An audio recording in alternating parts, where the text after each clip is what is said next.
Salmo 47. Salmo 47 é uma convocação. Salmos 47 diz assim: batam palma todos os povos, celebrem a Deus em alta voz, pois o Senhor Altíssimo é temível, é o grande rei de toda a terra. Ele derrota as nações diante de nós e põe as nações sob nossos pés.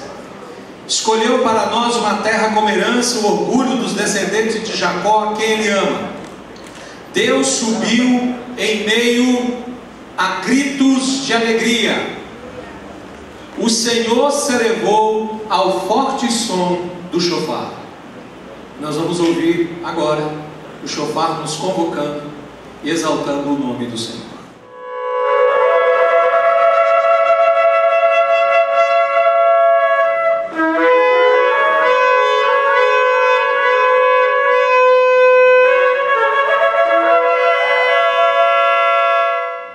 Nesta manhã tão agradável que o Eterno nos dá, eu quero refletir, só pensar em iniciar para nós começarmos louvando e exaltando o nome do Senhor.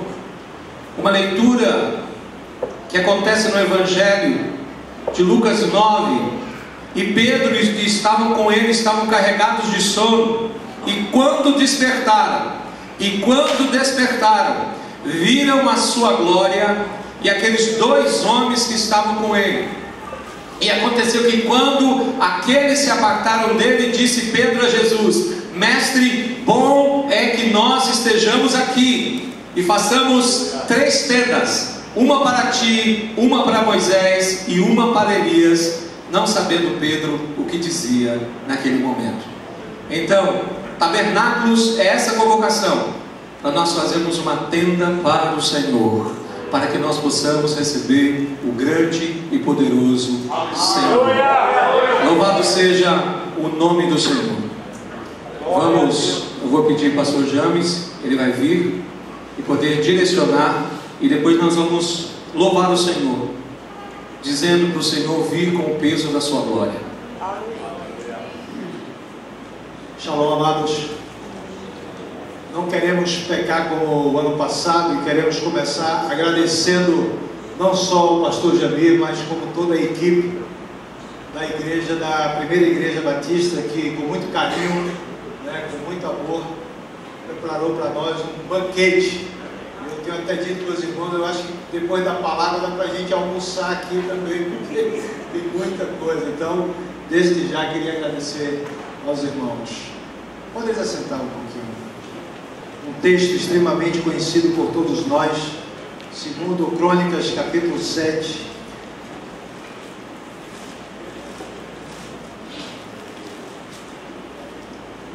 E eu sei que na mente de todo mundo já viu o versículo 14, né? Mas o que antecede, segundo Crônicas, capítulo 7, é claro e evidente que é segundo Crônicas, capítulo 6, que é uma oração que Salomão faz. Salomão faz uma oração, e não vou ler toda a oração, mas 22 ele diz: quando alguém pecar contra o próximo. 24 ele diz: quando o teu povo de Israel por ter pecado contra ti. No 32 ele diz: também o estrangeiro quando pecar. E aí Salomão continua na sua oração. Depois que ele termina a oração, no capítulo 7, a partir do 8, ele diz: assim celebrou Salomão a festa por 7 dias, e todo Israel com ele, e uma grande congregação, desde a entrada de Ramate até o rio Egito. Ao 8º dia começaram a celebrar a festa dos tabernáculos. Por 7 dias já haviam celebrado a consagração do altar. A festa durava 7 dias. No 23º dia do 7º mês, o rei despediu o povo para suas tendas, e todos se foram alegres e de coração contente por causa do bem que o Senhor fizera a Davi, a Salomão e a Israel. Amados, antes de chegar no 14, eu quero simplesmente colocar nesta manhã aquilo que está no meu coração de muitos aqui, provavelmente no coração de todos, é o desejo do nosso coração, a unidade, a comunhão. E nós estamos vivendo no nosso país um momento de decisão. E eu tenho entendido que não é só uma decisão no sentido político, mas uma decisão no sentido espiritual. E nós precisamos decidir se nós iremos trabalhar separados ou trabalhar juntos. Nós precisamos decidir se Deus vai ouvir a nossa oração como congregação ou não. Nós precisamos decidir se Deus vai curar esta terra ou não. Porque a cura está na mão dele, só depende da gente. Só depende de nós. Só depende da gente abdicar das nossas bandeiras e levantar a bandeira do Cristo. A bandeira daquele que está acima de todos e de todas as coisas. A bandeira daquele que todos nós sabemos que toda língua confessará e todo joelho se dobrará. Nós precisamos decidir o que é que nós queremos para o futuro da nossa cidade. Nós precisamos decidir o que é que nós queremos para a futura geração que está crescendo, nascendo, para os nossos filhos e netos. Nós precisamos decidir qual é o legado que nós queremos deixar. Nós precisamos tomar esta decisão. Nós precisamos tomar essa decisão como filhos de Deus nesta cidade. Porque a oração que Salomão faz no capítulo 6, Deus responde a ele no capítulo 7. E todo mundo sabe de cor. E ele diz: olha, Salomão, quando esse povo, que Deus fala em 6, fala de forma individual, mas também fala de forma coletiva. E ele diz: quando esse povo pecar, mas se eles se unirem, se humilhar, esse é o grande problema. Essa questão da humilhação, é a gente realmente se dobrar diante dele, daquele que pode mudar a situação. Quando este povo se humilhar, orar, humilhar, orar, buscar a face. A palavra diz que ele ouvirá dos céus, sarará a nossa terra. É simples e ao mesmo tempo tão complicado. Fiquemos de pé. Pai, em nome de Jesus, Teu é o reino, Tu é a glória, Teu é o poder. E nós sabemos que todas as coisas elas acontecem segundo o conceito da Tua vontade. Nós entendemos que nenhum de nós aqui, Senhor Deus, tem como escapar do Teu olhar. Porque os Teus olhos estão em todos os lugares, Senhor. E nós, meu Deus, também compreendemos a nossa situação, ou seja, de Tu, Senhor Deus, que é o nosso Criador, compreende muito mais do que nós a nossa condição humana, essa natureza, Deus, que insiste, Deus, em verbalizar, mas o caminho é diferente. Insiste em pregar para o povo, mas nós, como líderes, muitas vezes não seguimos a nossa pregação. E nós estamos aqui te suplicando a Tua misericórdia, o Teu perdão, Senhor. O Teu perdão, olha para nós com o Teu olhar de compaixão, de misericórdia, de amor, Deus, e que o Teu Espírito trabalhe no coração de cada líder desta cidade, desta nação, Senhor, de maneira que, independente das placas, nós possamos estar juntos, humilhando diante de Ti, orando diante de Ti, Senhor, para provar da Tua promessa, porque a Tua palavra diz que Tu não é homem para mentir, Senhor, Tu não és filho de homem para se arrepender, e Tu velas pela Tua palavra para cumprir, Senhor. Nós sabemos que Tu podes, meu Deus, sarar cada um de nós, sarar essa terra, Senhor. Deus, nós queremos o Teu avivamento, as nossas vasilhas cheias, aviva a Tua obra nesse dia.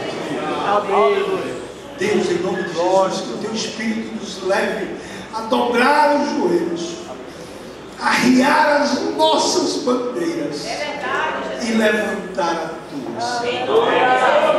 para que esta cidade veja Povo, Senhor Deus, aonde a tua presença está, que a tua palavra diz, quando nós formos, o povo entenderá, Senhor, que nós te amamos e tu nos amas. Amém. Deus, em nome de Jesus. Amém.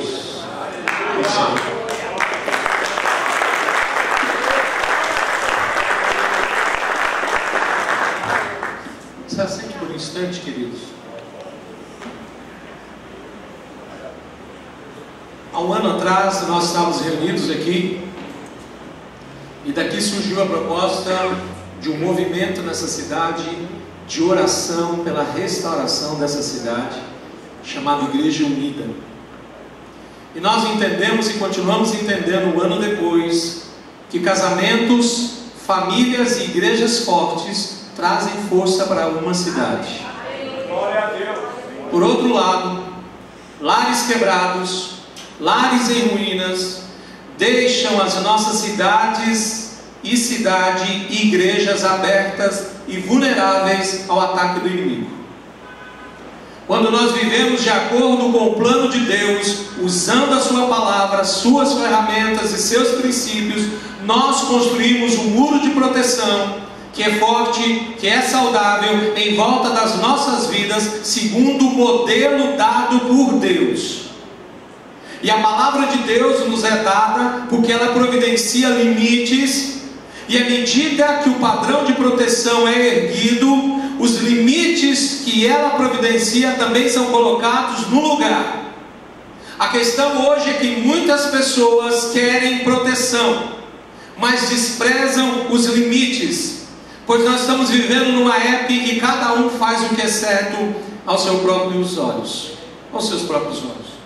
E quando nós fazemos o que nós queremos, seja através da ignorância, porque nós desconhecemos o que é correto, ou seja por dureza, teimosia, apesar de conhecer o que é correto, nós terminamos recusando os limites da palavra de Deus, e por causa disso, perdemos muitas vezes a sua proteção. Nossas cidades e igrejas têm refletido, infelizmente, muito dessa rejeição ao plano de Deus. Isso pode ser percebido pela destruição de lares, famílias e próprias igrejas. É por isso que nós estamos reunidos aqui em tabernáculos, porque Deus nos deu um modelo para ser seguido. Deus nos deu um princípio, e o princípio e o modelo é através das 7 festas. As 7 festas, Deus nos deu esse modelo de princípios, porque essas 7 festas, através delas, nós recebemos 7 convocações santas. Nós somos lembrados durante o ano que nós temos que nos santificar na presença do Senhor. Nós temos que ser despertados para isso. Nós já olhamos e nós estamos agora fechando o ciclo, irmãos. As 3 primeiras festas, que nós conhecemos como Páscoa, pães asmos e primícias, elas já são festas memoriais, porque já foram cumpridas historicamente pelo Senhor Jesus Cristo na sua primeira vinda, através da sua morte na Páscoa, do seu sepultamento em pães asmos e da sua ressurreição na festa das primícias. Mas nós temos convocações. Quando Cristo, e na Páscoa nós recebemos a convocação pela morte do Messias. Lá em Pães Asmos nós recebemos a convocação pelo sepultamento do Messias. Lá em Primícias nós recebemos a convocação pela ressurreição do Messias, porque nós somos convocados a morrer para o mundo, a sepultarmos a velha vida e vivemos agora em novidade de vida juntamente com o Messias. Mas então o Senhor nos deu a 4ª festa, Shavuot, festa das semanas, ou como nós conhecemos, Pentecostes. E no Pentecostes, irmãos, é uma festa central, porque ela distribui e joga para as 2 festas. Pentecostes se cumpre quando e marca o derramamento do Espírito após a ascensão de Jesus aos céus, depois de oferecer o sacrifício perfeito. Mas Pentecostes, Shavuot, não fala só sobre o passado, fala sobre o futuro, porque no reino messiânico milenar, o Espírito vai continuar sendo derramado sobre toda a carne. Vossos filhos profetizarão, vossos jovens terão visões, até os idosos, todos receberão do derramamento do Espírito Santo. Mas nós estamos vivendo essa quarta festa. Ela não é memorial porque nós estamos vivos dentro dela. Sabe por quê, irmãos? Porque através dessa festa nós recebemos a convocação para testemunhar do Messias com poder. Mas vós recebereis poder ao descer sobre vós o Espírito Santo, e vós sereis minhas testemunhas por toda a terra. E nós entramos depois, irmãos, no segundo ciclo. O segundo ciclo são das últimas festas. As 3 últimas festas são abertas e foram abertas no dia 9 de setembro. 9 de setembro foi o ano, iniciou-se um novo ano, ano 5779. Junto abriu-se 10 dias de julgamento sobre toda a terra, segundo a palavra de Deus. E Deus então dá um julgamento sobre todas as pessoas e dá 10 dias para o arrependimento. Então começou-se com a festa das trombetas, também chamada de Shofarot, ou que marca o ano novo, que é Rosh Hashanah. E depois de 10 dias, de 19 de setembro, foi dia de Yom Kippur, o dia do perdão. E hoje nós estamos vivendo tabernáculo, nós estamos vivendo Sukkot, porque essas 3 festas são proféticas. As 3 primeiras são memoriais, mas essas que nós estamos vivendo agora, elas são proféticas e se cumprirão na segunda vinda do Messias, irmãos.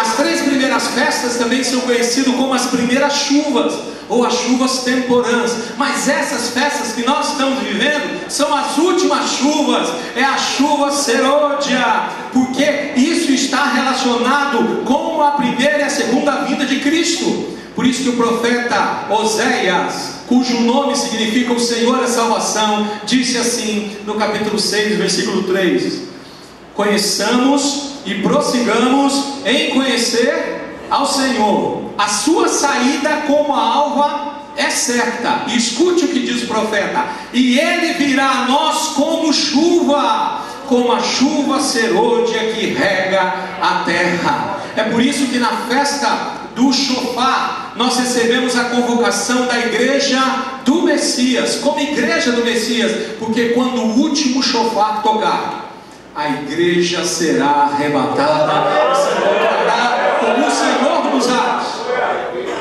Em Yom Kippur acontecerá a convocação de Israel ao arrependimento. E em tabernáculos, todos nós, igreja e Israel, todos nós receberemos a convocação a nos encontrar com o Rei todos os anos na presença dele pelos próximos 1000 anos do milênio. Louvado seja o nome do Senhor.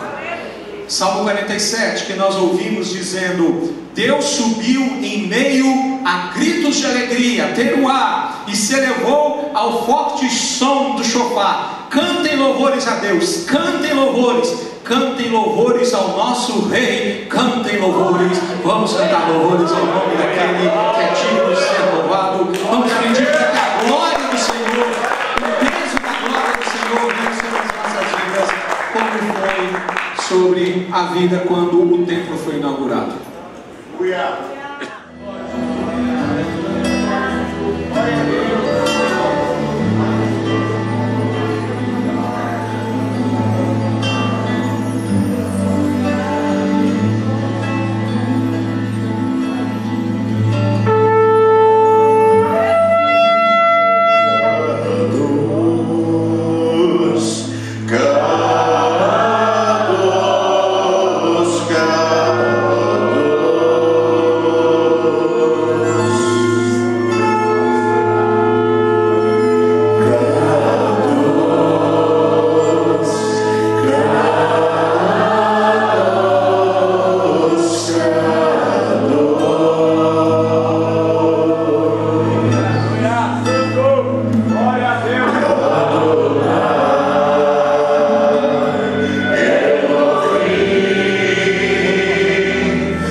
grande som do chofar. Louvado seja o nome do Rei da Glória. Quando é certo, meu irmão, irmã. Glória a Deus. Glória a Deus. As 3 tendas foram propostas naquele monte, naquele dia, naquela noite. Nós vivemos dias de grande transformação. Nós conseguimos ter acesso às coisas mais modernas, mas nós ainda vivemos dias de fome. E nesse cenário de fome tem surgido muitos grupos, homens, ensinamentos oferecendo soluções, porém segundo o caminho e a visão do homem. Mas a solução que continua firme, como sempre, é a palavra dos profetas, é a fiel palavra do Senhor, que alimenta as nossas almas. Através dela nós cremos num Deus que é pessoal, vivo, verdadeiro. Pois a filosofia grega, ela adotava o conceito de logos como uma força que era criadora, mas era impessoal. Mas o Evangelho de João, Yohanan, aplica esse conceito a uma pessoa, a Yeshua HaMashiach, a Jesus Cristo, dizendo que Ele é o Logos, Ele é o Verbo de Deus, por meio do qual todas as coisas passaram a existir.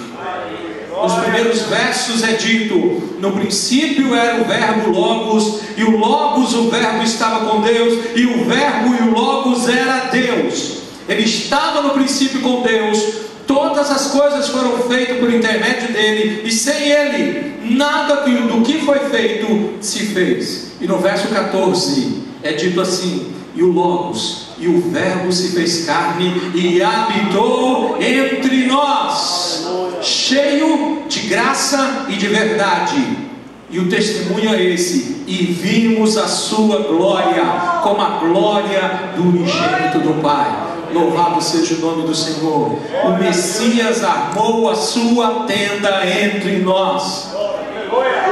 Isso é tão maravilhoso, irmãos, porque Salmos, os terlins já falavam. E no Salmo 19, a partir do verso 4 até o verso 6, traz uma promessa de Deus estar no meio do seu povo.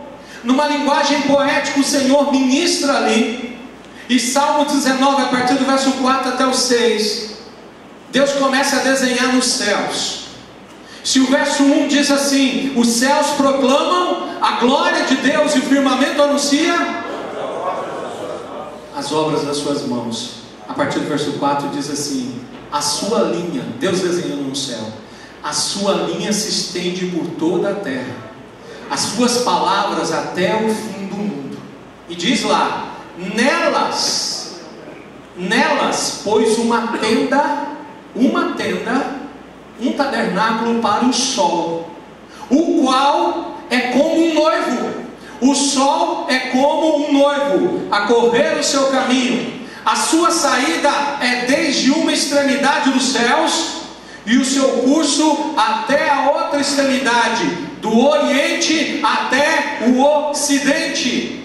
E diz mais: e nada se esconde ao seu calor, ou à sua luz, ou ao seu brilho. Vem o Salmo 84, o Salmo 84, verso 11, ministra: o sol é uma pessoa. E o Salmo 74, no verso 11, nos ensina assim: porque o Senhor Deus é sol e escudo, Ele é cobertura. O Senhor dará graça e glória, não retirará bem alguns do que andam na retidão. Glória a Deus. A palavra graça no hebraico, a raiz da palavra graça é caná. E caná significa graça, conforme o conceito bíblico é armar uma tenda. Isso significa graça. E agora, uma tenda se sustenta pelo que, irmãos? O que prende uma tenda para que os ventos não carreguem? As estacas. A palavra para estaca na Bíblia é a mesma raiz da palavra fé no hebraico amã. Significa que quando Paulo, o Rabi Paulo diz assim: pela graça sois salvos por meio da fé. Ele está dizendo: o Senhor preparou uma tenda, a tenda da graça, e para ser salvo nós precisamos entrar debaixo da tenda da graça, e nós precisamos fixar essa tenda com a fé. É a fé que vai manter a tenda da graça armada. Louvado seja o nome do Senhor. O profeta Malaquias, ele ensina que o sol da justiça viria, e ele traria cura nas suas asas. A cura que o Senhor vai derramar sobre a nação que se arrepende, o povo que se arrepende na presença dele. Diz: mas para vós, Malaquias 4:2, mas para vós, os que temeis o meu nome, nascerá o sol da justiça, e cura trará nas suas asas. Irmãos, a mesma palavra nos ensina que Yeshua, Jesus, é o sol que visitaria os homens e traria a sua salvação, que ainda hoje muda histórias e transforma vidas. O Evangelho de Lucas, capítulo 1, a partir do verso 76 até 79, o sacerdote Zacarias, pai do profeta João Batista, ele, cheio do Espírito, ele começa a dizer coisas assim. Ele começa a profetizar e diz: você, menino, será chamado profeta do Altíssimo, pois irá adiante do Senhor para lhe preparar o caminho, para dar ao seu povo o conhecimento da salvação, mediante o perdão dos seus pecados, por causa das ternas misericórdias do nosso Deus, pelas quais do alto nos visitará o sol nascente, para brilhar sobre aqueles que estão vivendo nas trevas e na sombra da morte, e guiar nossos pés no caminho da paz. Por isso o sol, para quem foi armado uma tenda em Salmo 19, que foi nomeado no Salmo 84 como o próprio Senhor, que veio para dar graça e glória, irmãos queridos. Por isso Yeshua, Jesus, armou a sua tenda entre nós com um propósito. Ele veio para nos mostrar como Deus, a graça e a verdade que foram manifestadas e vistas nele. O Senhor diz assim em João 17: porque a lei foi dada por Moisés, a graça e a verdade vieram por Yeshua HaMashiach, por Jesus Cristo. Mas essa promessa aponta também para o futuro, não é só para o passado, não, irmãos. Tabernáculos aponta para o futuro, porque o Senhor vai estender o seu tabernáculo sobre todos. O livro da Revelação, Apocalipse capítulo 7, verso 15, diz assim: por isso estão diante do trono de Deus, e servem de dia e de noite no seu santuário, e aquele que está sentado sobre o trono estenderá o seu tabernáculo sobre eles. O Messias estenderá os seus tabernáculos sobre eles. Quem são eles? Para aqueles que precisam habitar em segurança e proteção, debaixo da sua cobertura, debaixo da sua proteção. Mas essas pessoas e todos precisam reconhecer a necessidade da graça, e precisa aceitar as condições da graça, porque só vai entrar na tenda de Yeshua quem tem aliança com Ele. Quem não tem aliança com Ele não entra na tenda dele. Glória a Deus. Apocalipse 21:3: e ouvi uma grande voz vinda do trono, que dizia: eis que o tabernáculo de Deus está com os homens, pois com eles habitará, eles serão o meu povo, e Deus mesmo estará com eles. Louvado seja o nome do Senhor. É por isso, irmãos, que Moisés, desde o passado, ele anunciou a Israel o ministério de um outro profeta, e ele disse: vocês devem ouvir este profeta. O Senhor teu Deus, diz Deuteronômio, te levantará um profeta no meio de ti, dos teus irmãos, como eu. A ele ouvireis. Quem é esse outro profeta, irmãos? Quem é esse outro profeta? Yeshua. Por isso que lá no livro de João, Filipe acha Natanael e diz assim: temos achado aquele de quem Moisés escreveu na lei e os profetas, Yeshua de Nazaré, ben Yosef, filho de José. E o próprio Yeshua diz em João 5,46: se vós cresceis em Moisés, creríeis em mim, porque de mim escreveu ele. E Moisés, irmãos, profetizou sobre algo maior. Moisés, quando falou desse profeta, ele falou também de Yeshua, e ele falou sobre descanso, paz, bênção e alegria plena na presença de Deus, que haveria de se cumprir na pessoa de Jesus Cristo, por causa de quem Moisés também sofreu. Moisés sofreu por causa de Cristo, por causa de Yeshua. E onde está revelado? No livro de Hebreus, capítulo 3, verso 5. Diz: e na verdade Moisés foi fiel em toda a sua casa como servo, para testemunho das coisas que se haviam de anunciar. Hebreus capítulo 11, verso 24 a 26 diz assim, irmãos: pela fé Moisés, já adulto, recusou ser chamado filho da filha do faraó, preferindo ser maltratado com o povo de Deus, a desfrutar os prazeres do pecado durante algum tempo. Diz o texto: por amor do Messias, por amor de Cristo, considerou a desonra riqueza maior que os tesouros do Egito, porque Moisés contemplava a sua recompensa. Por amor do Messias. Moisés se encontrou com Yeshua? Moisés se encontrou com Yeshua? Não? Sim? Onde ele se encontrou com Yeshua, irmãos? Quando ele e Elias apareceram no monte da transfiguração, conversando com Jesus, sobre o que estava Jesus, Yeshua, para realizar. E o texto está lá em Lucas 9, 28 a 31, e é dito assim: cerca de 8 dias depois de ter proferido essas palavras, tomou Yeshua consigo a Pedro, a João e a Tiago, e subiu ao monte para orar. Quais as palavras que 8 dias depois ele levou todo mundo para orar? O que ele tinha dito antes?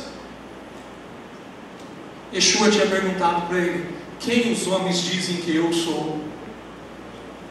E eles responderam: um dos profetas que havia morrido. Acham que é Elias, eles acham que és um dos outros profetas. E ele disse: e vós, quem dizeis que eu sou? E Pedro, cheio do Espírito, diz: tu és o Messias, o Cristo, o Filho do Deus vivo. Tu és o Cristo, Filho do Deus vivo. 8 dias depois dessa palavra, ele era o Messias, o Filho do Deus vivo. Ele sobe ao monte, diz a Bíblia: enquanto ele orava, mudou-se a aparência do seu rosto, e a sua roupa tornou-se branca e resplandecente. E eis que estavam falando com ele 2 varões, que eram Moisés e Elias, os quais apareceram com glória e falavam da sua partida que estava para cumprir-se em Jerusalém. Por que Elias e Moisés foram trazidos em glória? Porque Moisés e Elias são 2 representações, irmãos. Moisés representa aqueles que vão morrer em Yeshua, mas ressuscitarão. Elias representa aqueles que nunca morrerão, mas serão arrebatados para o céu quando ocorrer o arrebatamento.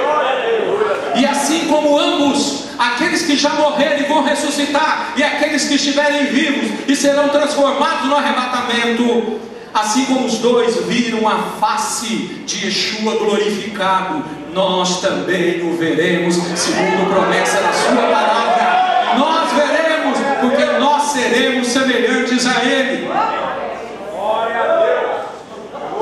Foi para o nosso ensino que Yeshua levou Pedro, João e Tiago para o monte.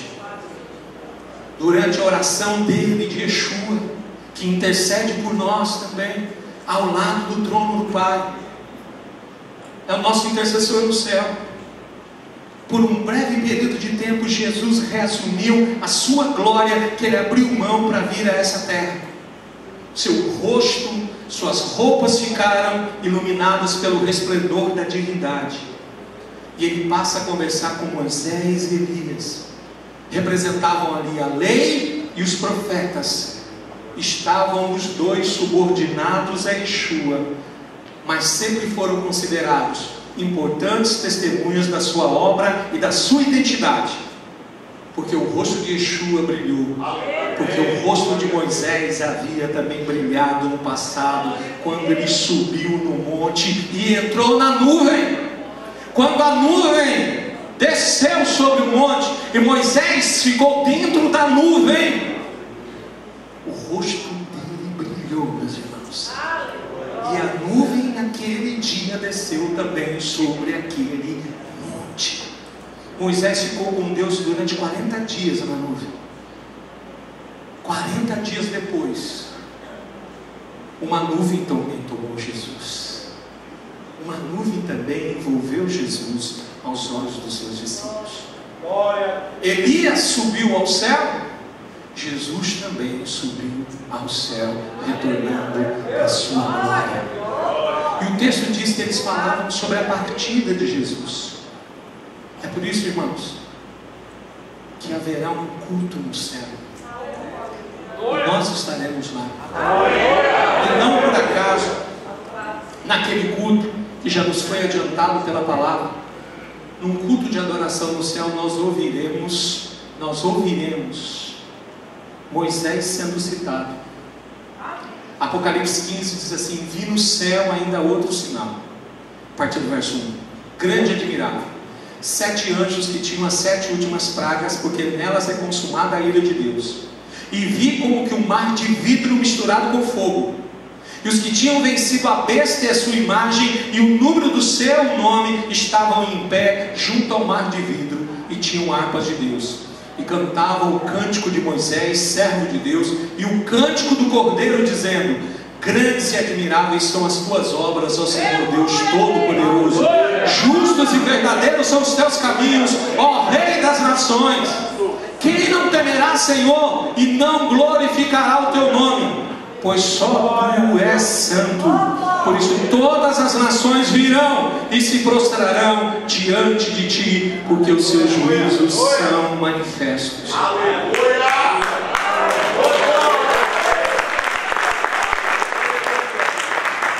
Esse culto vai anteceder a consumação do julgamento de Deus sobre o mundo. Esse culto nos mostra os santos da tribulação, ou seja, aqueles que sairão vitoriosos sobre a besta no céu, entoando o cântico. Percebe que a Bíblia diz que há um mar de vidro. É uma comparação, irmãos. É uma comparação porque esses adoradores se posicionam no céu, junto ao mar de vidro misturado com fogo. E é para nos fazer a lembrança que isso já havia acontecido lá no passado. Os israelitas ficaram junto ao Mar Vermelho quando da libertação deles e a destruição dos seus perseguidores. Isso é para mostrar a segurança que os redimidos do Senhor têm. O cântico ouvido na celebração é o cântico chamado de Moisés, que havia sido cantado em 2 ocasiões anteriores. Na primeira, logo depois da travessia do Mar Vermelho, e na segunda, antes do povo de Israel possuir a sua herança, a sua terra. Esses cânticos são proféticos, irmãos, e eles aplicam lá no futuro a um período de julgamento, mas também da vitória do povo de Deus. Esse cântico também é chamado cântico do Cordeiro, porque não está sendo entoado para ele, mas sim sobre ele. Da mesma forma que o povo israelita vitorioso aprendeu o cântico que Moisés entoava, os crentes vitoriosos no céu vão aprender a entoar o cântico que o Cordeiro entoa desde o trono. E o cântico do Cordeiro, como o de Moisés, ele se regozija com os justos caminhos de Deus. Mas, diferente do de Moisés, ele está revelando o julgamento final. No julgamento final, Deus é revelado como o Rei das nações, de maneira que todas as nações virão e adorarão diante dele conforme profetizado por Zacarias 14:9 diz: o Senhor será rei sobre toda a terra. Naquele dia haverá um só Senhor, e o seu nome será o único nome, porque só o Senhor é Deus. Só o Senhor permanece, o resto é de barro. Só o Senhor é Deus, o resto é barro.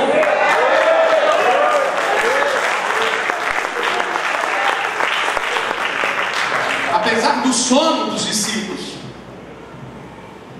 os três viram a glória de Deus. João testemunhou: e vimos a sua glória. Mas você percebeu que Pedro, sonolento, conseguiu reconhecer quem era Moisés, quem era Elias. Por isso a proposta de Pedro é: vamos fazer 3 tendas, uma para Jesus, uma para Moisés e outra para Elias. Mas a voz de dentro da nuvem interrompeu Pedro, e a voz disse que eles deveriam ouvir somente a Yeshua. E dizendo ele isto, veio uma nuvem que os cobriu com a sua sombra, e entrando eles na nuvem, tremeram, e saiu da nuvem uma voz que dizia: este é o meu amado filho, a ele ouvi. A festa dos tabernáculos desse ano está convidando você também, e marcando você como uma geração que anda na nuvem. Que possamos ser envolvidos pela nuvem da glória de Deus, que dessa maneira nós possamos ouvir a voz do Senhor. A lei e os profetas sempre testemunharam de Jesus. Jesus, quando ressuscita, está no caminho de Emaús, em Lucas 24:27 diz: e começando por Moisés e por todos os profetas, explicou-lhes o que dele se achava em todas as escrituras. Sabe o que nós precisamos como povo de Deus? Nós precisamos voltar ao princípio para aprender o plano completo de Deus. Nós precisamos, e chegou o tempo, de ouvir as palavras de Yeshua ministrando em nossos corações.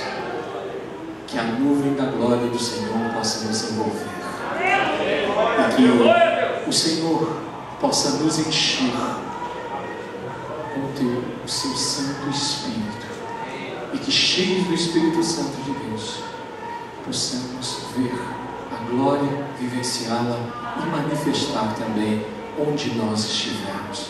Que sejamos igreja unida, prontos para ouvir a voz de Yeshua, no meio de tantas vozes no mundo clamando por seus próprios interesses. Nós ouviremos a voz de Yeshua dentro da nuvem, e nós ouviremos o Pai dizendo: este é meu filho amado, a ele ouvi, a ele ouvi. Que possamos ouvir Yeshua, que possamos nos alegrar na presença dele dia após dia. Amém.